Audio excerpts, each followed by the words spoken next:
다 같이 사도신경 신앙고백함으로 기도에 시작합니다.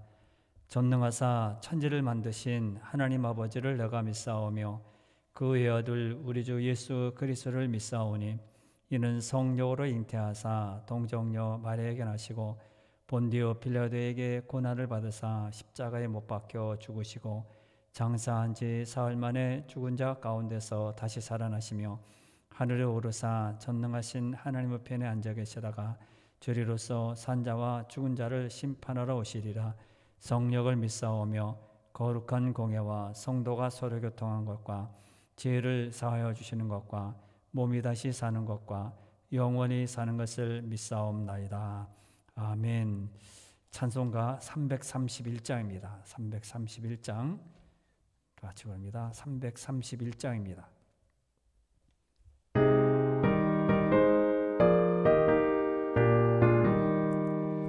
영광을 받으신 만유의 주여 우리가 명령을 따르리다.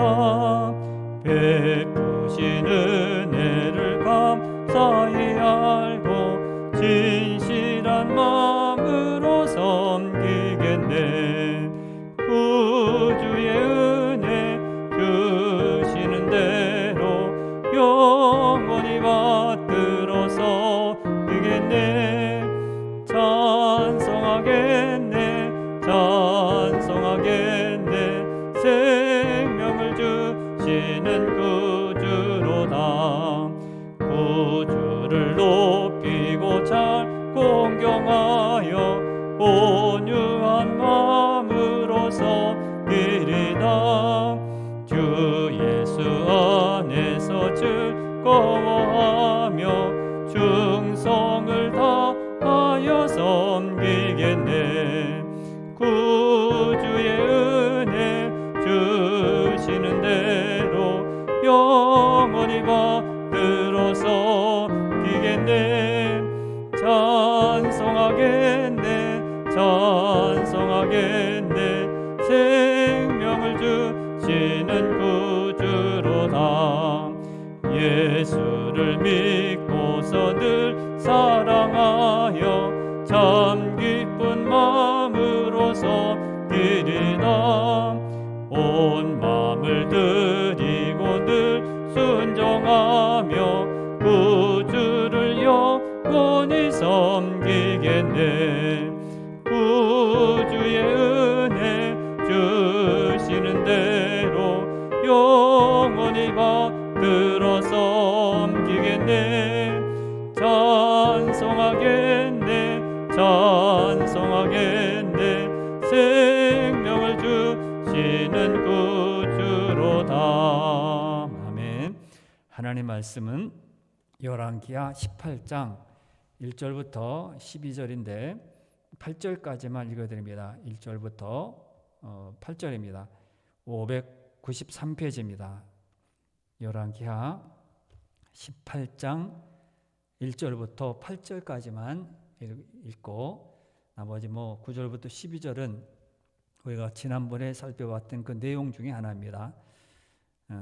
593페이지 18장 1절부터 8절까지 읽어드립니다. 이스라엘의 왕 엘라의 아들 호세아 제3년에 유다 왕 아하스의 아들 히스기야가 왕이 되니 그가 왕이 될 때의 나이가 25세라. 예루살렘에서 29년간 다스리느라. 그의 어머니 이름은 아비요 스가랴의 딸이더라. 히스기야가 그의 조상 다윗의 모든 행위와 같이 여호와께서 보시기에 정직하게 행하여 그가 여러 산당들을 제거하며 주상을 깨뜨리며 아세라 목상을 찍으며 모세가 만들었던 놋뱀을 이스라엘 자손이 이때까지 행하여 분향함으로 그것을 부수고 느수단이라 일컬었더라.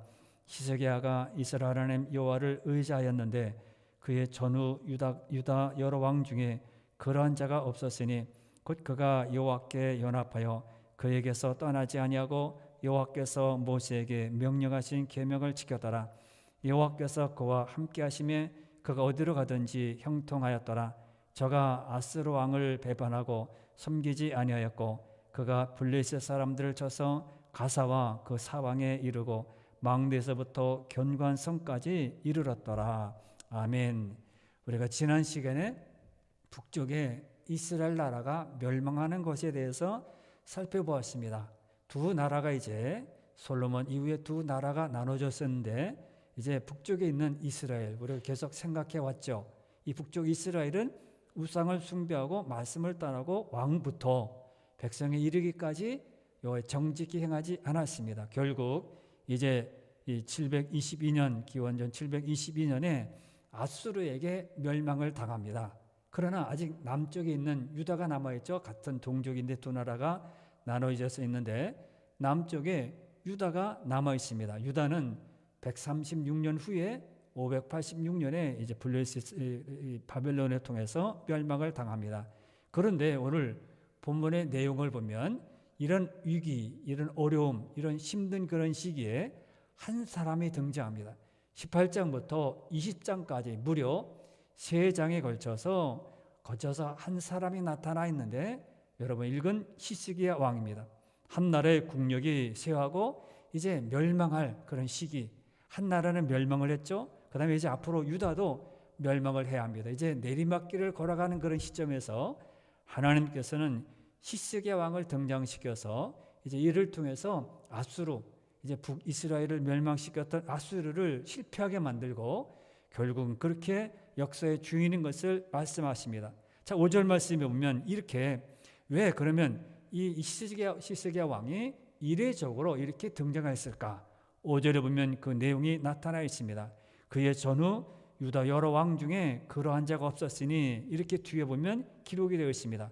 그래서 제목을 전무후무 유일무이 이렇게 제목을 정해보았습니다. 전무후무는 뭡니까? 전에도 없었고 앞으로도 있을 수 없는 것, 그리고 유일무이는 오직 하나만 있고 둘은 없는 것. 그래서 히스기야 왕을 전무후무 또 유일무이 이렇게 제목을 정해보았습니다. 히스기야를 통해서 오늘은 신앙의 교훈을 좀 얻으려고 하는데요.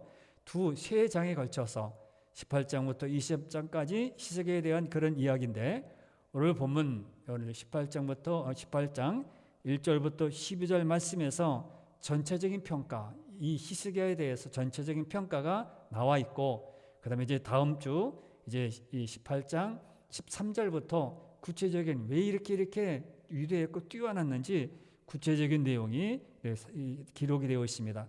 우리는 항상 글을 볼 때, 소설이나 시를 볼 때 그 사람의 의도, 그 사람의 글 쓴 사람들의 그 목적이 무엇인지 대충은 알 수 있습니다. 이 사람은 나라가 어려우니까 나라를 살리기 위해서 우리가 이렇게 일제 36년 동안 핍박을 받았을 때 나라를 살리기 위해서 시를 쓰고 소설을 쓰는 그런 사람을 보면 이런 나의 그 노래를 가사를 쓰는 사람들 보면 의도들이 있습니다. 목적이 뭐냐? 왜 그렇게 했느냐? 왜 이런 것을 썼을까? 의도를 볼 수 있습니다. 그런데 오늘 본문의 말씀에 보면 하나님의 의도가 있습니다. 하나님께서 말씀하시고자 하는 왜 히스기야 왕을 등장시켰을까? 왜 히스기야 왕을 다 어려운 그런 시기에 왜 등장을 시켰을까? 우리는 하나님께서 이 성경을 기록한 것을 영감이라 그렇게 말합니다. 하나님께서 당신의 주권적인 역사로 기록하는 자들에게 관여하셔서 하나님의 말씀으로 오류가 없도록 그렇게 기록해 나가셨습니다. 이것을 영감이라고 하는데 이 과정에서 하나님께서는 기록하는 사람들, 많은 사람이 성경을 기록했죠. 그런데 그 사람 무시해서 야 가만둬, 내가 내 마음대로 쓸 거야. 그러지 않으시고 기록하는 사람들의 마음을 그렇게 관여하셔서 말씀을 오류가 없도록, 한치 오류가 없도록 간섭을 하셨습니다. 그러므로 오늘 이런 상황에서 생각해보는 첫째 목적은 뭐냐? 하나님께서 왜 히스기야 왕을 여기에 등장을 시켰을까? 첫 번째는 뭡니까? 역사적인 관점을 반영하지 않고 있다는 것입니다. 역사적으로 정치적으로 관여해서 글을 썼다면 중심에 누가 나와야 합니까? 아수르가 나와야 합니다. 아수르는 지금 북쪽의 이스라엘을 멸망시켰어요. 그리고 점점 부강합니다. 번성합니다. 정말 강한 그런 나라입니다. 그러면 역사적으로 기록을 했다면 아수르를 등장을 시켜서 아수르는 이런 나라인데 이렇게 정치를 하고 백성들을 다스렸더라 이렇게 기록해야 되는데 그런 것을 다 무시하고 히스기야를 등장을 시킵니다. 우리는 여기에서 하나님의 의도, 하나님께서 무엇을 원하시는지 우리가 살펴볼 수 있습니다. 히스기야 기록이 3장에 걸쳐서 나와 있다고 했습니다. 정치적으로나 역사적인 관점이 아니라 이것은 다른 것, 하나님께서 역사의 주관자시라는 것을 알리기 위해서 모든 것은 다 그렇죠. 홍해를 건넜다든지 애굽에서 백성들이 고통을 당한 그 모든 과정들 구원의 역사잖아요. 예수님을 드러내고자 하는 구원의 역사를 기록해 놓은 책이기 때문에 그래서 아무리 강해도 아무리 훌륭한 사람이라도 성경이 기록되지 않았습니다. 단지 구원을 목적을 위해서 그 사람이 필요했다면 기록하지만은 아무리 강해도 똑똑해도 그 사람 구원의 관여가 되지 않은 사람은 성경이 기록하지 않습니다. 오늘 본문도 마찬가지입니다. 아수르가 위대하고 강성하고 튼튼한 나라이지만은 구원에는 상관이 없기 때문에 그는 이 나라는 여호와를 아는 사람 족속들이 아닙니다. 하나님을 믿는 족속들이 아닙니다. 시대는 모든 중심은 아수르였지만은 하나님은 아수르를 다 제해놓고 히스기야를 등장을 시킵니다. 그래서 아수르의 전성기가 아닌 실패 뒤에 이제 우리가 살펴봅니다. 18장 13절부터 이제 사내립이 와가지고 공격을 하고 무시하고 야 너를 이렇게 왔으면 한번 쳐들어보노라 그렇게 이렇게 말하는 그런 내용들이 나타나 있습니다. 그런데 계속 실패를 합니다. 이 히스기야 왕을 등장을 시켜서 아수르를 실패하게 만드십니다. 그리고 두 번째는 사마리아의 점령입니다. 본문은 히스기야의 업적에 대해서 총괄적으로 말하는 그런 부분이에요. 12절까지. 그런데 9절부터 읽지 않았지만 9절부터 12절 말씀에 보면 사마리아가 이제 이스라엘이 멸망하는 내용이 기록이 되어 있습니다. 이 내용은요 17장에 이미 다 자세하게 기록해 놨어요. 지난번에 우리가 공부했죠. 그래서 왜 멸망했는지 거기서 제사장을 보내서 가르치게 했고 그들이 그렇게 따랐고 이렇게 백성들 언약의 백성들은 그걸 따르지 않았지만 그곳에 있는 아수르 사람들은 따랐고 그렇게 했습니다. 그것이 계속 이어지지 않고 멈췄다. 그런 내용들을 한번 생각해 보았습니다. 이렇게 이 뒤에 이렇게 잠깐 삽입한 것은 왜 그렇습니까? 먼저 말한 내용이고 17장에서 말한 내용이고 거기서 이미 끝난 것입니다. 아수르가 점령해서 사마리아가 이제 멸망당했던 것, 이스라엘이 멸망당했던 것은 이미 17장에서 끝난 내용입니다. 그런데 다시 18장 9절부터 12절에 다시 등장을 시킵니다. 뭡니까? 히스기야와 이 사마리아가 멸망당한 것을 대등하게 생각하면서 기록한 것입니다. 바로 여호와를 온전히 의라고 따르는 히스기야가 뛰어나고 하나님께서 그를 인정하시고 복을 주신다는 것을 이렇게 대등하게 연결시키면서 이렇게 이 사마리아 멸망한 것을 기록하고 있습니다. 다시 말해서 하나님의 주권을 강조하기 위한 겁니다. 하나님께서 이렇게 멸망시켜졌지만은 그러나 히스기야 왕도 하나님께서 인정하셔서 그를 하나님의 언약을 믿고 정직히 행한 이 히스기야 왕을 축복하기 위해서 기록했던 것입니다. 이런 의도를 하나님께서는 사용하셔서 우리에게 메시지를 전해줍니다. 뭡니까? 역사를 주관하신 분은 하나님이라는 것, 여호와 하나님이라는 것, 사람이 아닙니다. 대통령이 아닙니다. 누가 뽑혀서 누가 인정해서 누가 높은 곳에 앉아서 역사를 이끌어가는 것이 아니라 하나님께서 이 역사를 이끌어가시고 역사의 주인이십니다. 이것을 깨닫고 우리는 하나님 앞에 깨어있는 그런 신앙을 가지고 있어야 합니다. 나라를 보든 어려운 것을 보든 코로나19를 보든 무엇을 보든 야 이렇게 힘든가? 힘든 것을 보는 것이 아니라 하나님께서 역사의 주인이라는 것, 하나님께서 지금 어떻게 역사를 이끌어 가시는지를 우리는 알고 깨달아야 합니다. 근데 우리는 믿음의 성도들이라고 했습니다. 지난번에 말씀드린 것처럼 우리는 성도예요. 부름받은 자녀들입니다. 그 마음으로 우리는 살아가야지.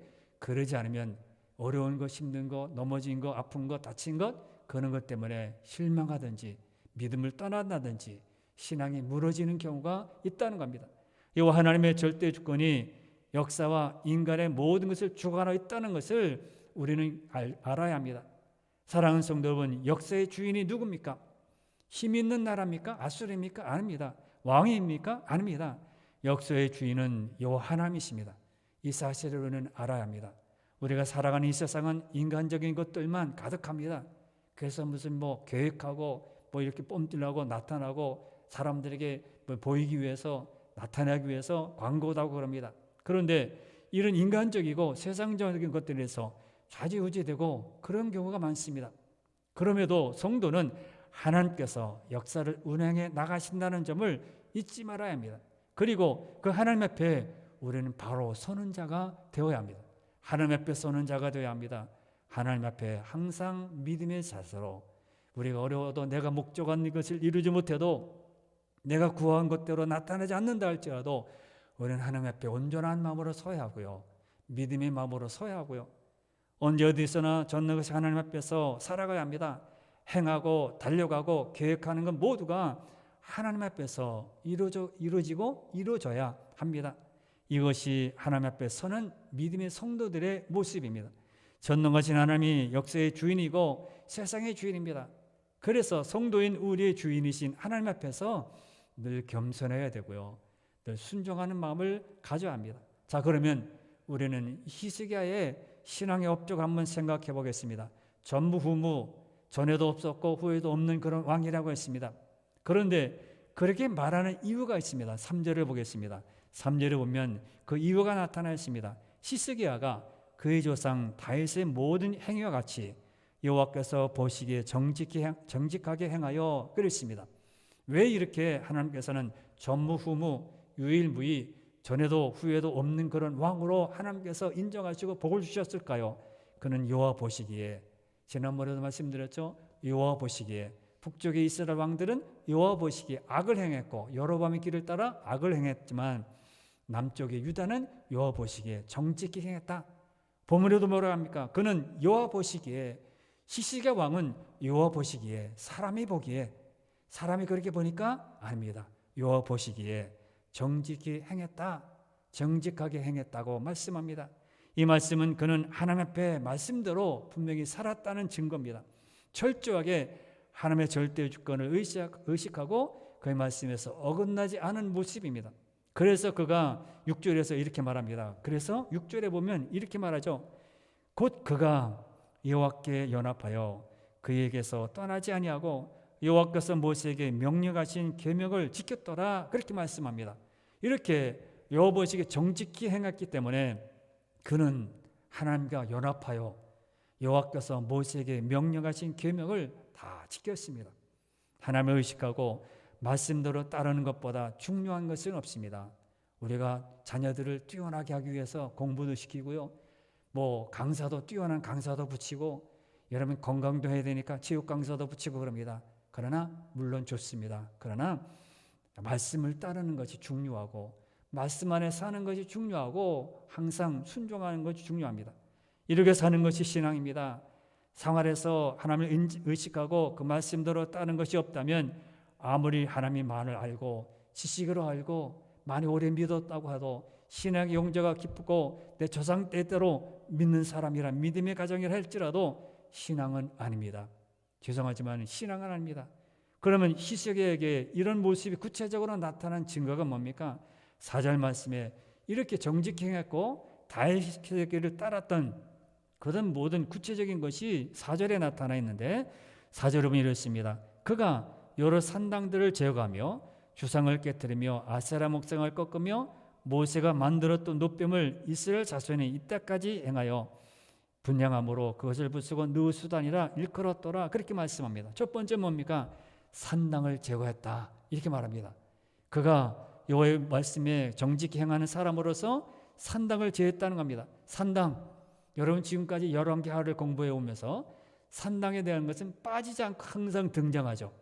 북이스라엘과는 항상 연합이 되어서 산당들을 섬기고 따랐습니다.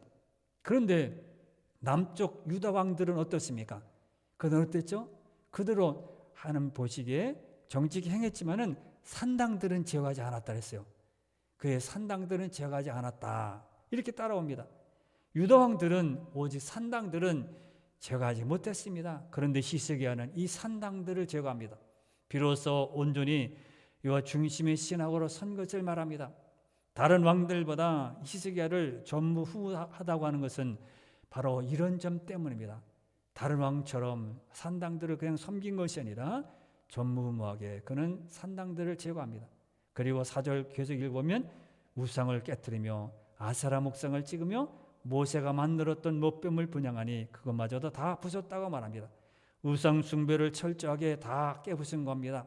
그리고 다른 역대 왕들이 하지 못한 목상까지, 아세라 목상까지 다 깨트렸습니다. 오직 전능하신 하나님만 바라보고 나갔던 겁니다. 사람이 뭐라 한다고 해서 그리 휘둘리는 것이 아니라 오직 하나님만 바라보며 시스기야는 앞으로 나갔습니다. 이런 시스기의 업적을 어떤 왕과도 비교할 수 없습니다. 비교하자면 누구와 비교할까요? 3절에 보면 누가 비교합니까? 다윗입니다. 3절에서 그렇게 말하죠. 시스기야가 그의 조상 다윗의 모든 행위와 같이 하여 여호와 보시기에 정직히 행하여 다윗과 비교합니다. 철저하게 여호와 중심으로 하셨습니다. 다윗과 대등하게 연결시킵니다. 다른 모든 왕들도 다 다윗의 길을 따랐다고 했지만은 다윗과 비등하게 대등하게 시스기야를 말합니다. 사랑하는 성도 여러분, 우리는 이런 신앙에 대해서 관심을 가져야 하고요. 항상 내 마음에 가지고 있어야 합니다. 역사를 주관하신 분이 전능하신 하나님이라는 것입니다. 그렇다면 그분 앞에서는 우리는 철저하게 하나님 앞에 회개하고 회복하는 성도들이 되어야 합니다. 대충 신앙만 이 정도 하면 됐지 그것이 아니라 신용이 아닙니다. 그렇게 해야 되고요. 그런 철학이 아닙니다. 가치가 아니라 그런 사람이 되어야 합니다. 우리는 그런 사람처럼 그렇게 할 때가 있습니다. 그러나 그것은 완벽하지 못합니다. 그 사람이 되어야 하고요. 성도가 되어야 하고 참된 믿음이 있어야 합니다. 하나님께 향하는 그런 삶의 방식이 철저하게 하나님이 기뻐하시는 방법으로 살아가야 합니다. 우리는 세상 방법이 익숙한 시대에 살았기 때문에 그렇게 산다는 거 쉽지 않습니다. 야, 너만 거룩하냐? 이 세상이 이렇게 악한데 꼭 그렇게 해야 되냐? 그런 게 많이 들어오기도 합니다. 하지만 하나님은 이런 시대에 순수하게 당신만 의지하고 당신의 방법으로만 살고 당신의 길로만 가는 모든 사람들을 복을 주십니다. 성도인 우리는 당연히 철저하게 하나님께로 회복하는 그런 마음, 그 마음을 우리는 가지고 있어야 합니다. 점점 가면 갈수록 우리는 이런 말씀이 희박해지고요. 기도하는 것도 그냥 뭐 오늘도 바쁘니까 넘어갈 때도 있고, 예배도 아니 뭐 이게 뭘 바쁜데 뭐 길게 드립니까? 짧게 해야지. 시스기야가 깨뜨려 본 것 중에 노뱀이 있습니다. 노뱀. 3절 보면 노뱀이 있죠. 노뱀 여러분 잘 아시죠? 출애굽한 이스라엘 백성들에게 하나님을 원망하자 내린 불뱀에 대한 해결책이었습니다. 원망하던 이스라엘 백성들이 불뱀에 물리면 고열이 나고요. 죽음을 면치 못했습니다. 그래서 백성들은 자신들이 원망과 불평을 했다고 자백하면서 모세에게 뭐라고 합니까? 해결해 주라. 어떻게 해야되는지 당신이 좀 해결해 주라. 그럴 때 모세는 하나님 앞에 나가서 섰습니다. 그때 하나님께서 주신 방법이 노수로 뱀을 만들어서 나무 위에 높이 달아라. 그리고 노뱀을 쳐다보는 자는 살게 했습니다. 그런데 이스라엘 백성들이요, 이것까지 뭐라고요? 3절에 보면 그것까지 4절에 뭐라고 하죠? 4절 다시 보십시오. 4절 뒤에 보면 노뱀을 이스라엘 자손이 이때까지 향하여 분향함으로 우상으로 만들었습니다. 노뱀을요 우상으로 만들었습니다. 그것을 부쉈습니다. 지금까지 이때까지 향하여 분향했다고 합니다. 여러분 생각해보면 지금 우리에게 법궤가 없는 것 하나님의 은혜인 것 같아요. 만일 법궤가 어디에 있다 그러면 아마 다 가서 뭘 자녀 낳게 해주세요. 아니면 내가 성공하게 해주세요. 사업이 어려운데요. 법궤에 다 계속 손을 대면서 그랬을 거예요. 법궤가 사라졌기 때문에 그렇게 우리는 거기 빌지 않습니다. 신기한 능력이 있는 줄 알고, 그래서 이스라엘 백성들 전쟁에 나갈 때 법궤를 메고 갔잖아요. 여기에 무슨 신기한 능력이 있는 줄 알고. 만일 또 노아의 방주가 있었다면 야 이게 구원받은 방주래 그러면서 사람 거기 절하는 사람도 있을 거고요. 뭐 제단 쌓는 사람도 있을 거고요. 별 사람 다 있을 거예요. 모세의 무덤도 마찬가지입니다. 만일 무덤이 있다면 거기 가서 계속 경배하고 찬양하고 뭐 그러겠죠. 예수님 무덤도 마찬가지입니다. 그런 모든 세마포 이런 것도 마찬가지입니다. 오늘날 존재한다면 사람들은 그것을 우상 숭배했을 거예요. 이런 것들은 남기지 않은 이신 우위가 뭡니까? 인간에게는요 죄성이 있기 때문에, 인간에게는 그런 나쁜 습성들이 있기 때문에 아예 그냥 남겨놓지 않으신 것입니다. 그래서 이런 것들을 남겨주시는 자체가 하나님의 은혜입니다. 여기서 우리가 생각할 것은 인간은 이토록 타락하고요, 인간은 완전하지 못하다는 것입니다. 항상 말씀과 함께해야 하고요, 항상 우리는 거룩한 마음을 가져야 하고요, 항상 우리는 예배의 마음에 항상 있을 때, 말씀과 나와 항상 함께 있을 때 우리는 이렇게 옳은 거룩한 성도가 되는 것이지, 그러지 않고요. 잠시만 조금만 틈을 타면 그렇게 우리는 이렇게 마귀가 우리를 이간질시킵니다. 이 사실을 우리는 잊지 말아야 합니다. 이것을 잊어버리면 안 됩니다. 언제나 하나님 앞에서 겸손하게 하나님만 바라보며 말씀만 바라보는 그런 신앙을 우리가 가지고 있어야 합니다. 이것이 본문을 통해서 우리에게 주시는 가장 중요한 겁니다. 시세의 왕을 통해서 평가는 중요한 그런 의미입니다. 그는 이렇게 살았습니다. 우리는 요 하나님의 절대 주권이 역사를 움직이신다는 사실을 항상 기억해야 합니다. 우리는 시세가 말한 것처럼 철저하게 하나님 앞에 서서 신앙을 회복하는 자가 되어야 하고요. 우상 숭배의 뿌리가 내 마음에 있는지 없는지 한번 기억해 보면 살펴보면서 그것을 다 깨트려야 합니다. 원래 여러분 기도할 때 내 안에 하나님보다 앞세우는 것이 있으면 다 깨트리게 주옵소서. 하나님만 바라보는 신앙이 되게 주옵소서. 바른 신앙으로 살아가게 주옵소서. 이렇게 기도하는 여러분 모두가 되시길 바랍니다. 다 같이 기도합니다. 주여